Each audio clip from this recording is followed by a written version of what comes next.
All right, guys, welcome back. So if you caught the first segment for the fender flare removal and the liner removal, awesome, I appreciate it. Now we're moving on to the actual install. So let's go ahead and jump into it. All right, so one of the first things I wanted to cover, this is something I noticed just with mine, is a short little lesson regarding corrosion. So I know everyone's familiar with the whole corrosion under the paint around the door hinges and stuff. Anyone who doesn't know, when it comes to rust, most people want to fall back on rust, but that's not necessarily the case. It's classified as corrosion, which is just deterioration or breakdown of metal due to basically two dissimilar metals and some sort of essentially like an electrolyte. So in most cases, everyone is used to water, but anything that can contaminate like that will cause it regardless. And it has to be two dissimilar metals. Now you're thinking legitimately two different parts that are made of metal touching each other. Doesn't necessarily have to be the case. Part of it could be that if they make something that is considered a metal alloy, if they did something that is two dissimilar metals and merged them together, then of course, obviously when water touches it, depending how they made it, you might see some sort of a corrosion with it. So the best thing I can recommend to kind of educate yourselves a bit more on this to get familiar is there is a metals chart for corrosion that shows you if you take a metal that's on this end of the spectrum and merge it with the metal over here, whether it's making an alloy or just mounting them together where they're touching, and then you add that electrolyte factor in there, you're going to get corrosion. So that's just a quick tidbit. I bring this up because I've noticed, and people have posted this a lot, about rocks getting stuck in between the fender flare and the body of the Jeep. So I personally have noticed I had that issue. The back here is not so much. That's not even a spot like I thought. But I'll take you to the front. That's where I noticed the most amount of like rock chips from getting stuck in between the body of the Jeep and the fender flare. And it is actually dug in from so much rubbing where metal's showing. I bring this up because that's a concern with me putting metal fender flares on, that having more of like an aluminum body versus these steel fender flares where I'm not sure the exact metal. I'll see if it's actual steel or if it's an alloy of some sort. But having those two dissimilar metals, if the powder coat came off these fender flares at all, where it started metal to metal on the Jeep, might start causing some corrosion issues. So to kind of avoid that, I'm going through and I'm giving a quick wipe down just to get mud and debris off, but also especially the areas where the paint's chipped, I'm just gonna go back over with some touch-up paint and kind of mark that over, let that dry while I'm prepping everything else, so that when I put these on, there's no risk of any metal to metal contact. So let me show you what I mean. So we're at the driver front fender flare area, and you can see this dark mark along here. This is actually bare metal where rocks actually got stuck in between there. It's quite difficult to actually get in there and get the rocks out most of the time. So one thing that I have noticed, there's a lot of companies that are coming out with like some rubber or foam type seals that fit in between the body of the Jeep and the fender flare that kind of blocks that area and keeps anything from getting stuck in there. If you want to try that, if you're keeping your stock fender flares, then by all means, that's an idea. But for the aftermarket fenders, I'm not sure if the same thing applies or if you're gonna have to do something different, since most of those are a different shape and they might mount differently up against the body of the Jeep. But this is where I wanted to give you guys the fair warning, if you get into this, to be aware so you don't leave that vulnerable for a corrosion issue, having metal to metal contact like that. All right, guys, so we're starting with the inner fender liners to get those knocked out. So I've been trying to go through the instructions. I've been piecing it together because there are certain brackets that go on the liner itself before they go on here. So I'll walk through that when I get to it. It's really not that big a deal for me to have to like step by step show you. But starting off, we got a little tab here. This was confusing trying to find this spot because the pictures are not the greatest. So this is what I am kind of deducing from their explanation, to pull this plastic little push pin or whatever, push button out of here, and it creates a friggin' hole here that you put a plate in there for a bolt to be able to go through to mount that liner to. So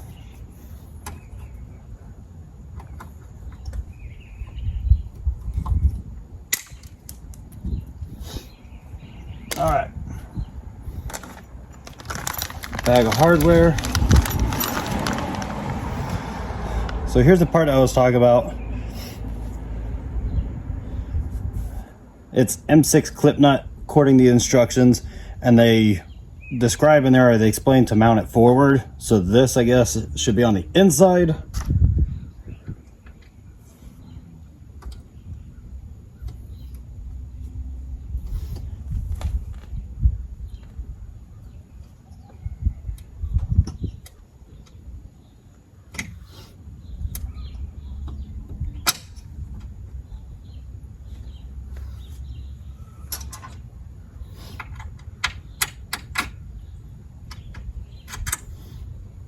All right, that's in there the best I'm probably gonna get it. So next up, there's a few different brackets. So you got this short little C channel, U channel type looking clamp. This is the one that's gonna be mounted through here. So you're gonna use the actual hole that's gonna go up against this and bolt in.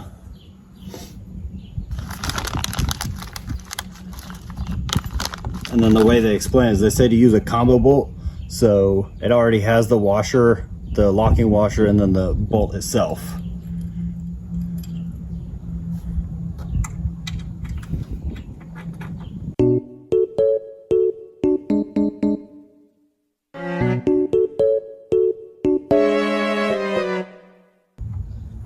And for right now, we're going to leave it as a loose fit. That way, when we're getting the liner up, we can better adjust it if we need to. So, moving on to the next step. All right, so next up, we got these little L brackets. There's two different sizes, a short one, a long one. Again, the picture doesn't do it any justice, but at least in the instructions, they did specify that this one is going to be, the shorter one is going to be more towards the front.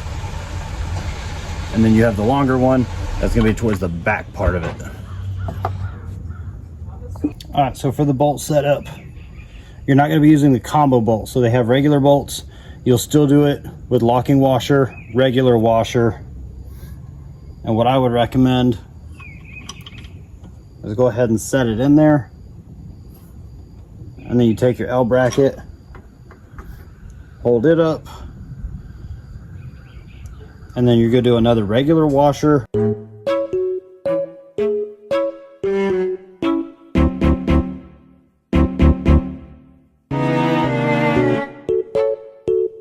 We're good with those. Time to move on to the next step. All right, so with that being said, I've got them in. I went ahead and the instructions say to take your inner liner, get it set back there, get things lined up. That's where I was able to twist these and kind of get these in place. Gives you an idea on kind of where they're sitting, but that's the best bet. That's why I left these loose, so that when you hold it up there, you can push the brackets where they need to line up with the mounting holes for each one. Especially this one down here, because you don't know quite the angle it needs to be at. So we've got these set up. Let's go ahead and start bolting in. And then again, you will use the normal combo bolts they got in there that already have the washer and the locking washer on there. Pretty much the rule of thumb, I would say, is it seems that the combo bolts are good for the ones that have the carabiners already in there. And then, like for this one, it didn't have that, didn't have the barrel on the back of it. So that's why you did normal bolt with the nut on the bottom of it.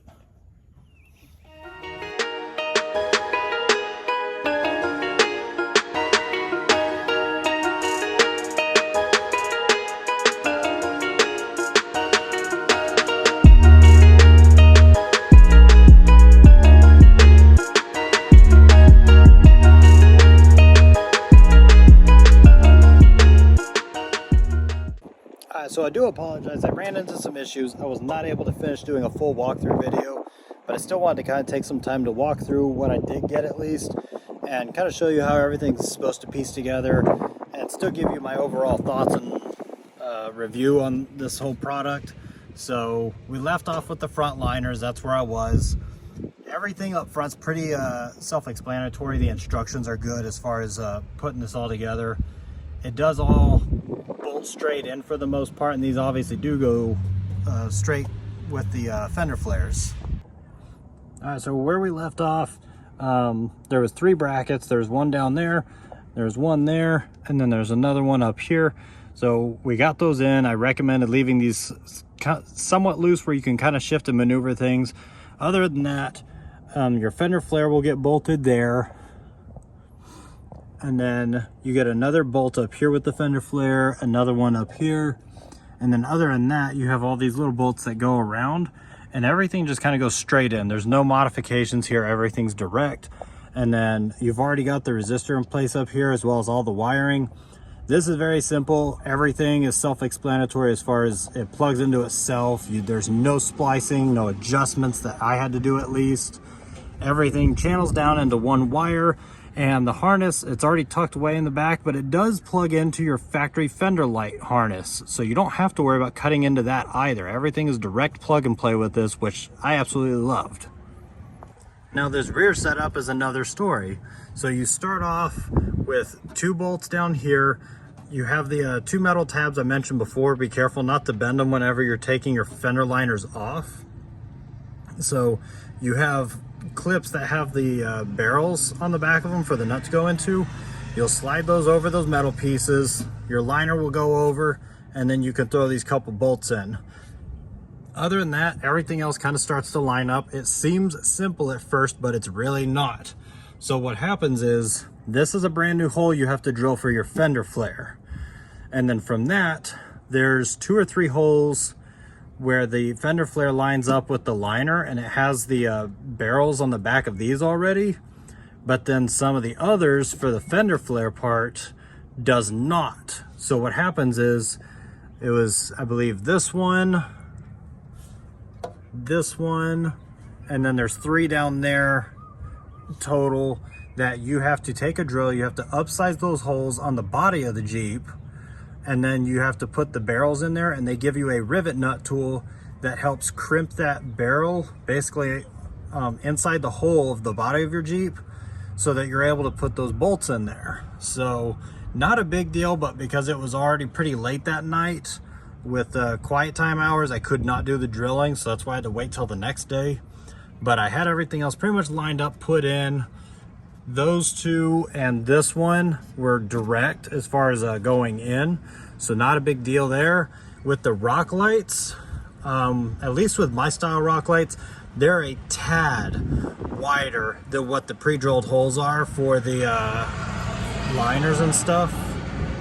So I was able to still make them work, but it was definitely a tight fit for my lights, but they did work. The only other thing I had to do was upsize the center hole so that I could get my wires fed through there, because the hole they provide is fairly small. So, you know, is what it is. I made it work. So that's all I got for these. Overall, I do love the quality of them. I'll show you how good, you know, momentarily, as far as why I find these very simplistic as far as looks, and yet still very beefy. I did forget to mention while I was doing the rear fender flares that there is those rivet nuts that you got to put in the barrels I keep talking about. So the rivet nut tool, I kind of broke that, so my bad. I think what happened from trying to hurry up and get through things, because I was on a really bad time crunch, is it ended up overheating essentially, and about the second to last rivet nut that I was shooting on ended up breaking it. Luckily, I was already in the process of trying to loosen it and pull it back out so I could go on to the next one. So luckily it wasn't like it was torqued in there. I was able to just get my fingers in there and pull the rest of it back out. But it kind of left me stranded trying to get that last rivet nut in there. So, you know, luckily I was able to figure that out. I was able to get that patched in there in a sense. So essentially it was this last one. This is the one I was kind of stranded on, but I was able to figure it out. I just used some leftover nuts and bolts that I had that actually threaded in. So I was able to use those and kind of crimped it in. I couldn't get it near as good as the rivet nut tool does, but I was able to semi-crimp it, and I also put a resin in there to help cure it down as well. It's not super tight, but it's enough that it helps hold it on. But other than that, yeah, I love the looks of them, and I love how beefy and sturdy they are. So yeah, let me show you what I got so far.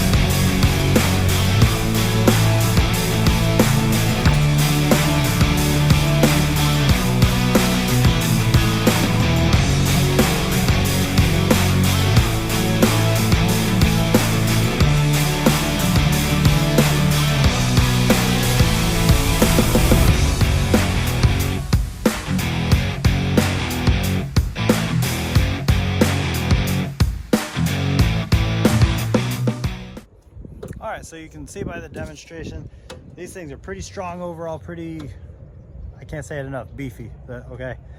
So I'm going to point out one of the things I keep seeing that seems like conflicting information for a lot of people is you got a lot of them that want to rely on the metal fenders as more added protection because it reinforces things.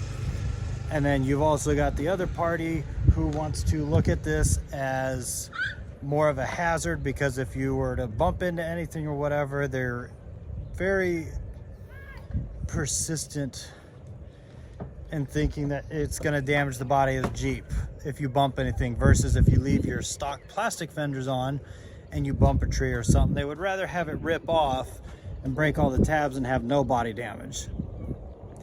I'm gonna say both parties are either a little both right or a little both wrong. Essentially what happens, especially with these front ones, because they are bolted in a couple areas, there's still a potential, and there's, in my opinion, always a potential, even with the plastic fenders, you're gonna get some body damage if you hit incorrectly, hit too hard, rips it off weird or whatever. You're gonna have more damage and stuff done, especially with the plastic fenders. You're now gonna come out of pocket trying to replace those if you damage them too much, versus with the metal fenders, especially something like these, they're gonna get scraped up a little bit, but they're probably not gonna get too dented or damaged, and if they do, it's either something that you can leave alone because it's not a big deal, just throw some touch-up paint, call it good. With the rear ones, I would say it's safe to say it's about the same. That yeah, they might get a little scuffed or something if something happens, but again, it's still not that big a deal. Yeah, the plastic ones can rip off, but there's still that potential body damage. The metal ones, I don't think these are going to leave much body damage depending how hard you hit. If you're doing a very simple scrape by, like you're going through a tight space, you just scrape a tree, I don't think this is going to do anything to it. It's going to support it overall. I mean, you saw me standing on it, every bit of 200 pounds up on this Fender flare and no flexing. I don't think you're going to have problems with this. Now, if you bash up against the tree, you might get some indentation, but again, it's going to be completely dependent on how hard you actually hit that tree. But for simple scrape bys or something, I think these are going to be perfect. You're not damaging your plastic flares anymore. Yeah, overall, I love these. These are great. The other little note that I'm going to throw out for you guys, I did not know this. I did a lot of research on these as far as looking up pictures, trying to look up functions and everything. These have the turn signal built in. There might be something in the instructions somewhere that mentions that, you know, being a dual light, but that was something I didn't see any videos of it. I'll include that video with the rest of this. But yeah, these for normal parking lights will have a bright white light. They're decent. They're comparable, in my opinion, to the headlights and fog lights. Maybe not quite the headlights, but definitely the fog lights. They're not dim, cheesy lights by any means. But when you flip your turn signals on, this whole thing does flip over. So I was worried about that when I was first looking and I couldn't find anything, that the little side marker was their way of it being a turn signal, and it's not. It's just a side marker. But I was very pleased the fact that these are dual as far as the fender lights and still having the turn signals incorporated. So other than that, I hope you guys enjoyed this video. Hope you found it informational as much as you could get out of it, since I couldn't do a full walkthrough, but that's what I got. If you guys got any more questions, if I left something out, please let me know. Like I said, I know it's kind of an inconvenience as far as what happened with my weekend, but at least I got it done. I still wanted to provide you guys with something. So other than that, take it easy, guys.